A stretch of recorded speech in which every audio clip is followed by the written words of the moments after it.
10월 20일 새벽기도 시작하도록 하겠습니다. 강단 메시지 정리합니다. 말씀망대 41번째 로마서에 나타난 그리스도라는 제목으로 말씀을 봤습니다. 복음을 부끄러워하지 아니하노니 이 복음은 모든 믿는 자에게 구원을 주시는 하나님의 능력이 됨이라 그랬습니다. 복음은 저를 변화시켰고 그리고 지금도 제 현장에서 그리고 사역회에서 그리고 앞으로도 능력으로 나타나고 있고 나타날 겁니다. 실제로 사람들이 복음이 그렇게나 능력이 있는가 그렇게 질문하기도 합니다.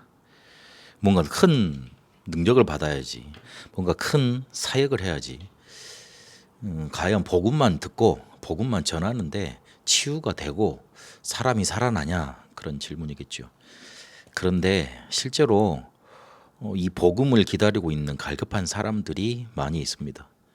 그 사람들은 복음이 실제적으로 능력으로 전달돼야지 치유를 받게 되어 있습니다.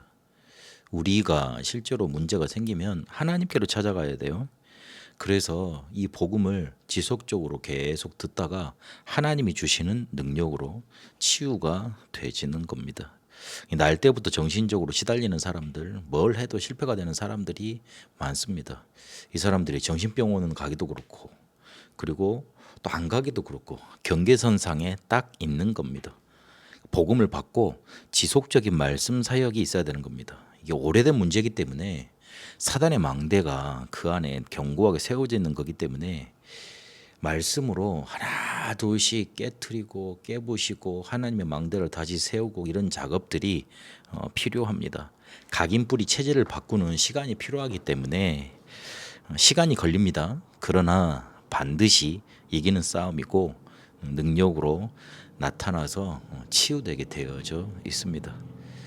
하나님이 바울을 그래서 쓰실 수가 밖에 없었습니다. 이 복음도 정확하게 알았지만 내용도 정확했지만 복음이 능력으로 역사할 수밖에 없는 포인트를 제대로 알고 있었습니다. 근데 그게 흘러 저에게까지 온 거거든요. 바울이 단순히 복음의 내용이 이런 것이다. 학자처럼 연구만 하고 그렇구나. 좋은 거구나. 자기만 위로받고 해결받은 게 아니고요. 이 복음이 자기에게 역사하고 또 다른 사람에게 현장에 또 시대와 미래에 전달될 수밖에 없도록 그 흐름의 포인트를 알고 있었던 겁니다. 말씀과 기도응답과 전도와 현장 흐름과 세계복음화의 흐름을 보고요. 구약에서 어떻게 말씀이 흘러와서 우리에게 전달됐는지 그리고 복음을 제대로 알면 어떻게 삶이 사라질 수밖에 없는지 복음은 왜 필요한지 실제로 현장의 문제에 대해서 하나님이 어떤 것으로 말씀에 답을 주고 계시는지 땅 끝까지 왜 가야 되는지 이렇게 말씀부터 해서 세계복음화의 흐름까지 복음이 실제로 능력 있는 것이고 살아있는 것인데 이게 현장으로 연결되어져서 폭발되어지고 능력으로 역사할 수밖에 없는 그 포인트 중간 다리 요거를 잘 잡고 적용을 시키고 전달을 했던 겁니다. 우리가 대부분 복음을 알고 있는데 이걸 어떻게 내게 적용을 하지 그 포인트 다리를 잃어버리고 있습니다. 그래서 바울이 붙잡은 복음을 우리도 깨닫고 하나님이 어떻게 우리에게 지금 복음을 적용시키시면 능력으로 역사하고자 하시는지 알아내야 합니다. 바울은 복음을 어떻게 알아냈냐면 성경에 미리 약속된 것이다. 그렇게 전달을 하고 있습니다. 그래서 이게 선지자들을 통해서 미리 약속된 것이다. 그리고 성경에 이 약속이 성취가 되는 게 흐르고 있다. 구약의 창세기 3장 15절에 여자의 우선부터 출애굽기 3장 18절에 피제사, 이사야 7장 14절에 동정녀 탄생, 신약에게 실제로 예수님이 마리아의 몸을 입고 마리아의 몸을 통해서 태어나신 그 사실로 성취가 됐고요. 그리고 사도행전 1장 8절로 땅 끝까지 이게 전달될 거라고 그렇게 흘러갈 거라고 말하고 있습니다. 이 성경의 흐름, 이 약속의 성취를 통해서 그리스도가 강조되었다. 이걸 말하고 있는 겁니다. 이게 나에게까지 흘러왔습니다. 성경 전체의 흐름이 나에게까지 흘러온 겁니다. 그래서 구원을 단순히 내가 예수 믿고 천국 가는 걸로 생각을 하면 복음이 내게 능력으로 역사할 수가 없습니다. 예수 믿고 천국 가는 정도면 그냥 이 세상에서 그냥 뭐 마음대로 살다가 그냥 죽으면 천국 갈 거니까 복음이 능력으로 역사할 이유가 없지 않습니까? 그런데 나에게 찾아온 이 구원의 복음이 저 창세기 3장 15절부터 예언돼 있다가 영세 전부터 예언돼 있다가 쭉 그게 성취로 응답으로 흘러 나에게까지 찾아와 내게 적용되어져서 내 과거의 문제, 현재의 문제, 미래의 문제까지 완전히 해결되는 축복으로 내게 찾아온 겁니다. 그래서 내 존재 자체가 하나님의 계획 안에 들어 있습니다. 이 사실을 보고 복음을 바라보면 복음이 내게 능력으로 역사할 수밖에 없는 거죠. 엄청난 거잖아요. 내 삶을 완전히 변화시킨 거잖아요. 단순히 내가 구원받았다는 이 사실이 내가 뭔가 이렇게 구원을 보장받았어. 내가 뭐 영적으로 변화가 돼서 그 정도가 아니고요. 어마어마한 응답의 성취 속에 내가 구원받은 거고 내 존재 자체가 이 구원을 나에게 전달해 주시려고 나한테 이 구원을 주시려고 하나님이 나를 지켜보시고 계속 인도를 하셨다는 거 아닙니까? 그래서 쟤한테 줘야 되겠다. 그래서 막 응답을 성취시켜서 쟤한테 다 건네줘야 되겠다. 그렇게 나를 지켜보고 계셨던 것 아닙니까? 그래서 구원받으면서 우리를 구원하시면서요. 정확한 미션을 먼저 주셨습니다. 바울에게도 이방인과 인권들과 유대인에게 복음 전을 나의 그릇으로 딱 그렇게 부르셨다고 미션부터 주셨습니다. 우리를 세계 복음화라 237과 5천 종족 복음화, 베테랑 복음화에 분명히 사용하실 겁니다. 구원하시기로 작정하셨고 나를 통해서 이 구원의 복음이 전 세계에 증거되도록 하나님은 계획을 딱 정해 놓으시고 나를 부르셨습니다. 미리 약속된 그리스도 이게 나에게까지 흘러왔다. 그런 관점으로 내가 받은 복음, 구원 생각해야 됩니다. 그리고 이 그리스도는 내가 받아야 될 저주 재앙을 이미 속량하셨습니다. 속량은 상업 용어라 그랬잖아요. 노예나 포로를 돈을 주고 사서 자유케 만드는 거라 그랬거든요. 예수께서 속량하심으로 우리는 영적으로 죄와 저주와 사단에서 해방받은 겁니다. 거기에서 뭐가 나오느냐? 사죄의 확신이 나옵니다. 사죄의 확신을 내가 범죄를 할 거니까 하나님이 내가 범죄한 거 이렇게 사죄해 달라고 이렇게 빌면 용서해 주시겠지. 그 정도로 이해하면 안 됩니다.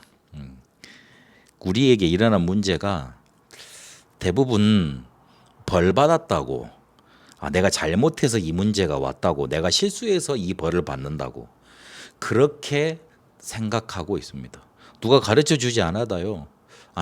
내가 문제가 생기면 내가 뭘 잘못해서 하나님이 이렇게 나를 연단하시지 바로 그 생각으로 돌아갑니다. 그거는 그리스도의 속량을 또 값어치 없게 만드는 겁니다. 예수님께서 내가 받아야 될 저주, 재앙, 이 사단에게 뭔가 시달리고 살아야 되는 그 모든 것들을 해결하셨다 그랬잖아요. 그게 속량이거든요. 그렇다면 그 속량의 개념으로 내게 다가온 문제를 바라봐야 되는 거예요. 예수님이 나한테, 하나님이 나한테 이 문제를 주신 거는 나를 벌하려고, 내가 잘못하니까 고치려고 주시는 게 아니고 내가 하나님 자녀라는 신분을 회복하고 그리고 권세 사용하도록 축복의 길로 우리에게 허락하신 겁니다. 그렇게 봐야지 맞습니다. 그래서 일어나는 사건들을요, 해방된, 속량된 신분 가지고 해석해야 됩니다.